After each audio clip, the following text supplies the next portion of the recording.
ഉത്തരാഖണ്ഡിൽ വൻ നാശം വിതച്ച് മിന്നൽ പ്രളയവും ഉരുൾപൊട്ടലും. നിരവധി വീടുകൾ ഒലിച്ചുപോയി. ഉരുൾപൊട്ടലും പിന്നാലെ മണ്ണും കല്ലുമായി കുത്തിയൊലിച്ചെത്തി ഒരു പ്രദേശമൊന്നാകെ തുടച്ചു നീക്കിപ്പോകുന്ന ഭീതിജനകമായ ദൃശ്യങ്ങൾ പുറത്തുവന്നു. ഉത്തരകാശി ജില്ലയിലെ ധരാലി ഗ്രാമത്തിൽ ചൊവ്വാഴ്ച ഉച്ചയോടെയാണ് സംഭവം. 50-ലേറെ പേരെ കാണാതായതായി സ്ഥിരീകരിക്കാത്ത റിപ്പോർട്ടുകളുണ്ട്. വീടുകളും കടകളും വാഹനങ്ങളും ഉൾപ്പെടെയുള്ളവ തകർത്തെറിഞ്ഞാണ് പ്രളയജലം കടന്നുപോയത്.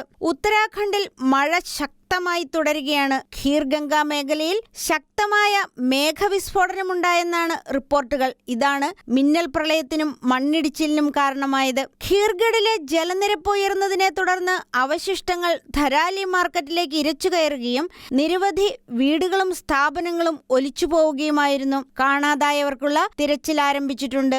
പ്രദേശത്തെ സാഹചര്യം അതീവ ഗുരുതരമാണെന്നാണ് വിവരം. തുടർച്ചയായി പെയ്യുന്ന മഴ ദുരിതാശ്വാസ പ്രവർത്തനങ്ങളെ തടസ്സപ്പെടുത്തുന്നുണ്ട്. പ്രദേശവാസികളെ സുരക്ഷിത സ്ഥാനങ്ങളിലേക്ക് മാറ്റിയതായി ജില്ലാ ഭരണകൂടം അറിയിച്ചിട്ടുണ്ട്. രക്ഷാപ്രവർത്തനം പുരോഗമിക്കുന്നുവെന്ന് ഉത്തരാഖണ്ഡ് മുഖ്യമന്ത്രി വ്യക്തമാക്കിയിട്ടുമുണ്ട്. അതേസമയം ഉത്തരേന്ത്യൻ സംസ്ഥാനങ്ങളിൽ വ്യാപക മഴക്കെടുതിയാണ് റിപ്പോർട്ട് ചെയ്യുന്നത്. ഉത്തർപ്രദേശിൽ 13 ജില്ലകളിൽ വെള്ളപ്പൊക്കമുണ്ടായി. ഗംഗ യമുന നദികൾ കരകവിഞ്ഞൊഴുകി. കനത്ത മഴയെ തുടർന്ന് ഹിമാചൽ പ്രദേശിൽ ഓറഞ്ച് അലർട്ട് പ്രഖ്യാപിച്ചു.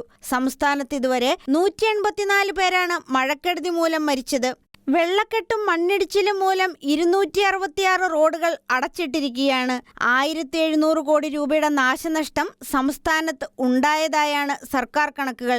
നൈനിതാൽ ഹൽദ്വാനി ദേശീയപാതയിൽ മണ്ണിടിച്ചിലിനെ തുടർന്ന് ഗതാഗതം തടസ്സപ്പെട്ടു. അടുത്ത 5 ദിവസം കൂടി ശക്തമായ മഴ തുടരുമെന്നാണ് കേന്ദ്ര കാലാവസ്ഥാ വകുപ്പിന്റെ മുന്നറിയിപ്പിൽ പറയുന്നത്. National desk, Shekinah news.